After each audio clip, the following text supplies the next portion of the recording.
ان سے کہا تھا بھائی آ جاؤ دین کی باتیں سن لو، بھائی آ جاؤ قرآن کی باتیں سن لو. حضرت نوح علیہ السلام نے باقاعدہ بددعا دی، اللہ سے شکایت کری، اللہ سے شکایت دی ہے کہ میں جب جب ان کو دین کی باتیں سنانا چاہتا ہوں، انی دعوت قومی لیلا ونہارا فلم یزدہم دعائی الا فرارا وانی کلما دعوتہم لتغفر لهم جعلوا اصابعہم فی آذانہم. یہ پوری تو ٹکڑا سنایا نوح علیہ السلام نے. یہ اللہ میں اپنی قوم کو سناتا ہوں، دن میں کہوں دن میں آ جاؤ تو رات میں آئیں گے، رات کو بلاؤں تو دن میں آئیں گے، خاموشی سے سناؤں تو نہ سنیں، جلد سے کر کر سناؤں تو نہ سنیں. کیا کرتے ہیں؟ سناتا ہوں تو اپنی انگلیاں اپنے کانوں میں ڈال لیتے ہیں، سنتے نہیں ہیں. جب پریشان ہو گئے تو حضرت نوح علیہ السلام نے آخر میں دعا کی رب لا تذر علی الارض من الکافرین دیارا، کہ اللہ ان میں سے ایک کو بھی زمین پہ چلتا پھرتا تو قوم نوح پر جو عذاب آیا ہمیں سب کو معلوم ہے. پانی کا کیسا عذاب آیا کہ پوری دنیا تہس نہس سب ہلاک ہو گئے. اچھا وہ گناہ ہمارے اندر موجود ہے نہیں ہے؟ غور و فکر کرو. میں یہ نہیں کہہ رہا ایک دوسرے میں، سب اپنے گریبان میں جھانکو. آج شب قدر کی رات ہے، رات میں تنہائی میں بیٹھ کر سوال کرنا یہ گناہ مجھ میں موجود ہے یا نہیں ہے مجھ میں یہ گناہ ہماری امت میں ہے. جتنے بھی گناہ پہلے کی امتوں پر کو پہلے کی امتوں نے کیے اور ان پر عذاب آئے جن گناہوں کی وجہ سے، وہ اس امت میں موجود ہیں. لیکن میں پھر وہی کہہ رہا ہوں، عذاب سے محفوظ ہو تو صرف اس وجہ سے کہ آپ رسول اللہ صلی اللہ علیہ وسلم کی امتی ہو، جس نے طائف میں پتھر کھا کر بھی کہا تھا اللہ میری امت یہ بیچاری نادان ہے، ان کو معاف فرما. جب نوح علیہ السلام کو ستایا تو انہوں نے تو کہہ دیا اللہ ہلاک کر دے، لیکن پیارے رسول نے کیا کہا؟ اللہ ان کو معاف. ہم کیا کر رہے ہیں؟ تو میرے عزیزوں یہ ہاتھ سے سوال ہوگا. تو میں حدیث ذکر کر رہا تھا ان عمرہ فیما افنا، عمر بیتی کہاں لگا دی؟ کیا بتاؤ گے کہاں لگا دی؟ ارے میں آپ کو 10 روپے دے دوں ابھی حساب لوں نا تو آپ حساب دینے میں آنا کاری 2 وہاں 3 وہاں 4 وہاں. ارے بات سمجھ میں آئی؟ تو اللہ تو عمر کا حساب مانگے گا کہاں لگائی کیا نہیں. دوسرا سوال وعن شبابہ فیما ابلا، کہ عمر کے بھی 3 حصے. جوانی تم سے پوچھی نہیں جائے گی، بڑھاپا پوچھا جائے گا اور جوانی. بچپنا نہیں پوچھا جائے گا، بچپنا تو خیر کھیل کود میں گزار دیا. بڑھاپا پوچھا جائے گا اور ان 3 حصوں میں سے ایک حصے کے بارے میں الگ سوال ہوگا. وعن شبابہ فیما ابلا، تو میں جوانی کی تھی کہاں لگا دی؟ کہاں لگائی اس جوانی کو؟ کیونکہ جوانی کی عبادت اللہ کو پسند، جوانی کے سجدے اللہ کو پسند. جوانی کی حالت میں جو عبادت ہو سکتی ہے، تراویح میں صف اول میں جوان کھڑے ہونا چاہیے، بیچارے بزرگ کھڑے ہیں جوان پیچھے بیٹھے ہیں. تو اصل میں تو لیلۃ القدر پر بات کر رہا تھا، لیکن جوانوں کو جب ٹیکا لگائے بیٹھے دیکھا تو یہ حدیث میرے ذہن میں آ گئی. تو بات یہاں سے شروع ہوئی تھی جوانی سے. تو جوانی کے بارے میں سوال ہوگا جوانی کہاں لگا دی؟ بات سمجھ میں آ رہی ہے؟ تیسرا سوال کہ مال کہاں سے کمایا، مطلب حلال کمایا یا حرام کمایا. مال کے بارے میں 2 سوال ہیں. یہاں میں ایک بات اکثر اپنے مسجد میں کہتا ہوں کہ الحمدللہ مسلمان کا اکثر طبقہ ایسا ہے جو حلال کمانے کی فکر کرتا ہے. بھائی کرتے ہیں نا؟ ہاں سب کرتے ہیں اکثر. لیکن ایک کمی، کمانے کی فکر حلال کرتے ہیں لیکن حلال کھانے کی نہیں کرتے. آپ کہیں گے عجیب بات. عجیب بات اس لیے کہ میں نے آپ کو دعوت دی کہ صاحب میرے یہاں دعوت تشریف لے کے آئیے، کھچڑے کی دعوت ہے. اب آپ صاحب کھچڑے پہ جو ٹوٹ گئے یہ نہیں دے رہے وہ سود کے پیسے سے ہے کہ رشوت کے پیسے سے. ہمیں معلوم ہوتا ہے کہ فلاں سود کا کاروبار کرتا ہے، آپ اس کے یہاں جا کر بہترین بس گوشت کھانے لکھنا چاہیے سکمت کو تو ہو، بس ایک ہی سنت ہے آگے کا گوشت کھانا. ہاں سنت ہے، کھاؤ کس نے منع کیا؟ لیکن میرے عزیزو یہ تو دیکھ لو کہ وہ حلال ہے یا حرام ہے. آپ کے سامنے اگر کوئی بکرا ایسا رکھ دیا جائے کہ جس پر بسم اللہ اللہ اکبر نہ ہو تو آپ کھائیں گے؟ کیوں صاحب؟ جانور تو حلال تھا نا بھائی، بکرا کھانا تو حلال ہے، حرام تو نہیں ہے، کیوں نہیں کھائیں گے؟ کیونکہ اس پر جو چھری جو چلی ہے وہ اللہ کے نام پر، ٹھیک ہے صاحب میں کہہ رہا ہوں چھری اللہ کے نام پر چلی ہے، لیکن جو بکرا خریدا ہے وہ سود کے پیسوں سے خریدا ہے. کس سے؟ بولے بھائی. تو اب کیا کھانا جائز ہے ناجائز ہے؟ ارے حلال ہے حرام ہے؟ ہم تحقیق کرتے ہیں، ہمیں تو بریانی دیکھنا چاہیے کہاں بریانی ہے، کہاں پائے ہیں، بس تصدیق چڑھا گیا الحمدللہ. ایک لقمہ حلق میں حرام کا چلا جائے گا نا تو جس سے وہ خون بن رہا ہے، جسم کا نشو و نما ہو رہی ہے، کتنے دن کی عبادت ہماری ضائع ہو جائے گی. تو میرے عزیزوں اس کا تو خیال ہم رکھتے ہیں کہ حلال کماتے ہیں، اس کا خیال بھی رکھیں کہ حلال رکھیں گے انشاءاللہ. تو مال کے بارے میں پہلا سوال کہ کہاں سے کمایا، مال کے بارے میں دوسرا سوال کہ کہاں خرچ کرا. اب میں اس کی تفصیل میں جاؤں گا، بات پھر بہت لمبی ہو جائے گی، ویسی بات بڑی لمبی ہے. آپ کہیں گے شب قدر ہے کرتے رہو، مجھے بھی اپنے مقام پر پہنچنا ہے. مال کہاں خرچ کرا؟ مال کا جہاں حق ہے وہاں خرچ کرنا. پہلا حق بھائی خرچ کرنے کے معاملے میں ہمارا خون خشک ہو جاتا ہے کہ خرچ کرنے کے مسئلے مت بتلاؤ، آپ تو کمانے کے وظیفے بتلاؤ تو ہم کر لیں گے. کمانے کے بتلائے جاؤ، کمانے کے سارے وظیفے کر لیں گے، خرچ کرنے کے نہ بتلاؤ. تو خرچ کرنا تو اس وقت سب سے بڑا سیزن چل رہا ہے زکوٰۃ. ارے ہاں نکال دی سب نے، حساب لگوایا. بھائی جیسے ہمیں سب چیزوں کے بارے میں معمول معلوم ہوتا ہے کہ اس کے کس فنکشن سے کیا ہوگا، کب آئی ڈی بلاک کرنا ہے، کب کھولنا ہے، کیا نہیں کرنا، سب پتا ہے. میرے بھائیو اللہ کے بندو یہ بھی پتا ہے کہ زکوٰۃ کب فرض ہوتی ہے. میں بات روک کر ایک بات ہو کر ٹھیک ہے شب قدر کی رات ہے، آپ قربانی دے رہے تو میں بھی دے دوں. ہم ایمان والے ہیں، مسلمان ہیں. سوال سمجھ رہے ہیں؟ جاگ کر سمجھ رہے ہیں، سو کر جاگ کر. ہم ایمان والے ہیں یا مسلمان ہیں؟ ایمان والے. آپ مسلمان نہیں ہیں؟ مسلمان. ایمان والے. ایمان الگ ہے اور مسلمان الگ ہے. میں آپ کو سمجھا دیتا ہوں، سمجھو گے؟ تھوڑی سی 2 منٹ میں مثال میں بہت آسانی سے کھانے پینے کی مثال سے سمجھا دیتا ہوں. ایمان نام ہے اقرار باللسان و تصدیق بالقلب. زبان سے کہنا لا الہ الا اللہ محمد رسول اللہ اور دل سے یقین کر لینا ایمان ہے. وہ تو فری میں مل گیا. ایمان والے کے گھر میں پیدا ہو گئے تو فری میں تو ملا ہے، ورنہ جس کا دودھ پینا چاہیے اس کا کچھ اور پی رہے ہوتے ہیں. سمجھ رہے ہو؟ نہیں سمجھ رہے؟ ارے جس جانور کا دودھ پینا چاہیے اس کا کہہ دوں صاحب. تو اس سے بڑا شکر کیا ادا کرو گے؟ اس سے بڑا اللہ کا کوئی شکر ہے کہ ایمان والے کے گھر میں فری میں ایمان دے دیا کہ دودھ پی رہے ہو، ورنہ وہ چیز کپڑے پر لگ جائے تو کپڑا ناپاک ہے، نماز نہیں ہوگی. جس کو تبرک سمجھ کر لوگ خیر سمجھ گئے ماشاءاللہ ہے نا.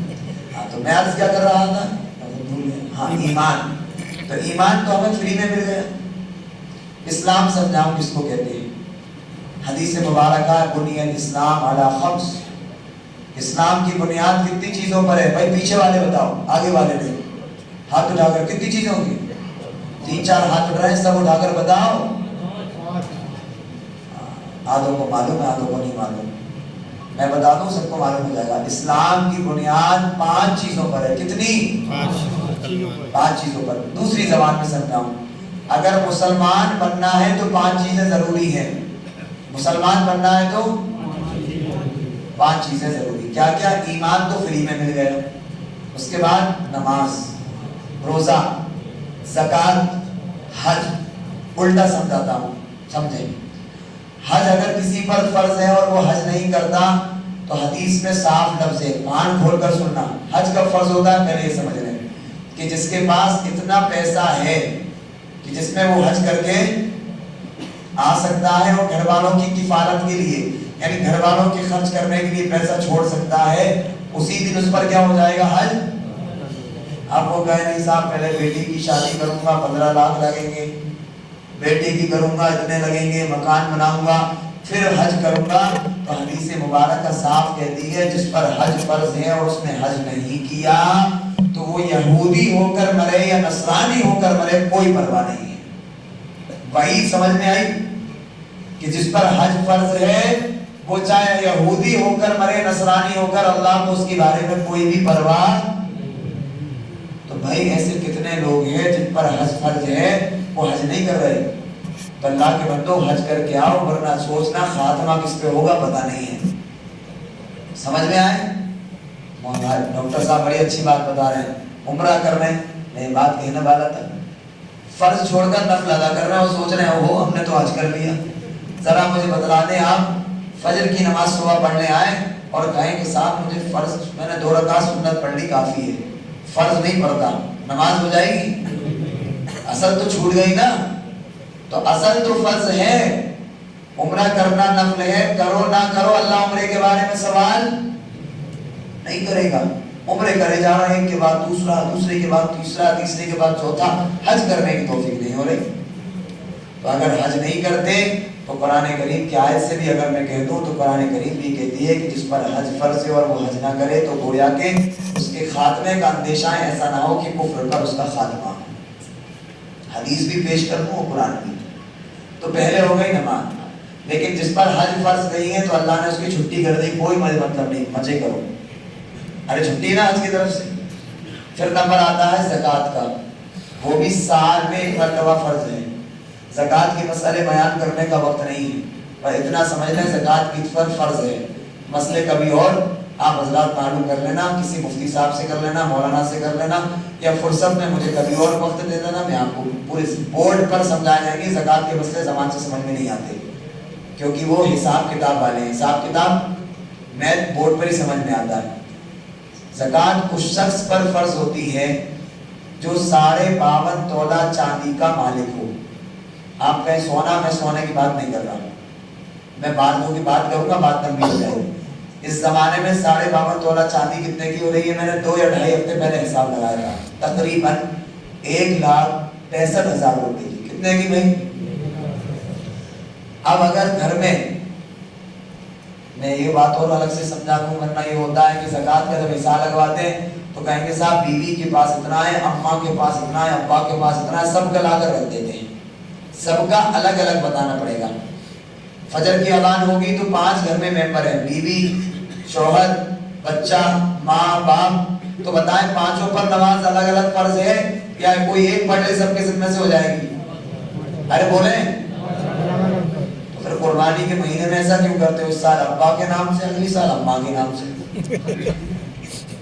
عجیب بات, سمجھ میں سب آتا ہے لیکن کرنا اپنی مرضی سے. کیوں ایسا ہی ہوتا ہے؟ نہیں ہوتا. صاحب فجر ابا پڑھ لیں گے, ظہر ابا پڑھ لیں گے, عصر بھیا پڑھ لے گا, مغرب کام چلے گا؟ کوئی نہیں چلے گا. وہاں تو فرشتوں کے ہاتھ میں بہترین لٹ ہوگا. ہاں شدھ بھاشا میں سمجھاؤں. اور فرشتے سمم بکم عمیت, نہ سن رہے, لگے تیری دھما دھم, ان کے دل میں رحم بھی نہیں ہوگا. کیوں کہ صاحب ابا نے تو فجر پڑھ لی تھی, ہمیں ضرورت کیا تھی؟ تو یاد رکھنا کام نہیں چلے گا. فجر پھر گھر میں 5 ہے تو 5 کو, ایسے ہی زکوٰۃ کا مسئلہ ہے. گھر میں 5 ہیں تو 5 کو اپنے اپنے مال کا حساب. تو اب ایک کو جیسے مثلا میں مجھے اپنے پاس لگانا ہے, میرے پاس کتنا ہے؟ اگر تھوڑا سا سونا, ویسے تو مرد سونا ہوتا نہیں لیکن پھر بھی آج کل سگائیاں پوری نہیں ہو رہی بغیر سونے کے. بیچاروں کو دے تو دیا جاتا ہے, وہ خوشی خوشی پہن لیتے, وہ سونے کی انگوٹھی یہ نہیں معلوم سب اس کے بعد زکوٰۃ دینا پڑے گی. جتنے کی انگوٹھی نہیں ہے اتنی کی زکوٰۃ نکلنا پڑے گی. تو سونا ہے 1 تولہ بھی مان لیتے ہیں, 1 تولہ نہیں آدھا مان لیں, آدھا بھی 50-55 کا ہو جائے گا. مجھے امید ہے کہ زیادہ بھی ہو جائے گا, تو 70-75 کا ہے. 1 تولہ سونا ہے. اور بہت سے لڑکے شوقین ہیں تو وہ چاندی کا کڑا اور چاندی کی چین اور وہ چاندی کی اللہ جانے پورا لڑکی بننے کے سامان. ارے سب ہے نا ماشاءاللہ. یہ زمانہ بھی الٹا نظر آتا ہے, یہ زمانہ بھی الٹا نظر آتا ہے. لڑکا نظر آتی ہے اور لڑکی نظر آتا ہے. سمجھ نہیں سمجھ.